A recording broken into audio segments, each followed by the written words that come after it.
महाराज जी, अब मेला रामनगरिया में है, कल्पवास कर रहे हैं, तो थोड़ा बताएं आप यहाँ के आध्यात्म के बारे में और अपने बारे में बताएं जरा। ये हमारा नाम महंत स्वामी सत्सर्व महाराज है।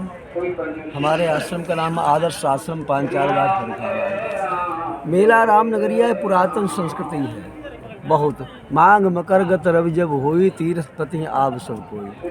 पावन नदी किनारे गंगा किनारे जब मांग में सूर्य मकर राशि में प्रवेश करता है, उस समय ऐसा दिव्य मुहूर्त उपस्थित होता है।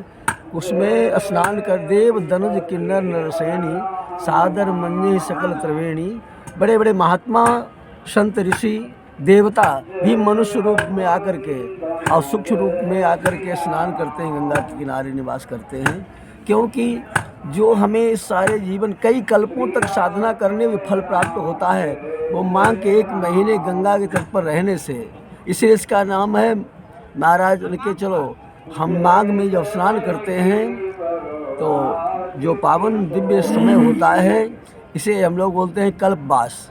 कल्प बहुत बड़ा होता है और जो कल्प भर में साधना करने जो फल अर्जित होता है, पुण्य अर्जित होता है, वह माघ के महीने में केवल 1 महीने गंगा के पावन तट पर रहने से उसका फल प्राप्त हो जाता है और परम शांति का अनुभव होता है। देखो, जीवन में सब कुछ हो जाए, सब कुछ मिल जाए, मगर जब तक अंतरात्मा में शांति नहीं मिलती है, तब तक करना सब साधना व्यर्थ चली जाती है। इसीलिए गंगा किनारे रहने से हमारे मन को परम शांति प्राप्त होती है, परम शांति मिलती है। योग में, ध्यान में प्रगाढ़ता आती है, दिव्य शक्तियाँ शरीर में प्रवेश करती हैं, दिव्य भावनाएं आती हैं, दिव्य संचारण होता है। इसलिए इसका बड़ा महत्व है 1 महीने गंगा के पावन तट पर। वैसे भी माँ गंगा का सानिध्य जो होता है वो परम कल्याणकारी होता है। स्वामी जी, आपका यहाँ आना हुआ है मेला रामनगरिया में।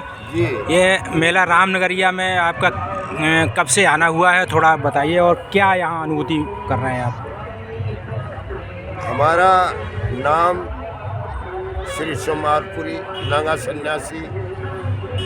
हम मेला में 35-36 साल से आ रहे हैं। यहाँ आकर के हमने ये अनुभूति की है, रामायण गीता भजन आदि पढ़ने से, गंगा के किनारे पढ़ने से ये हमको इसमें आनंद प्राप्त हुआ, हमारे भक्तों को प्राप्त हुआ।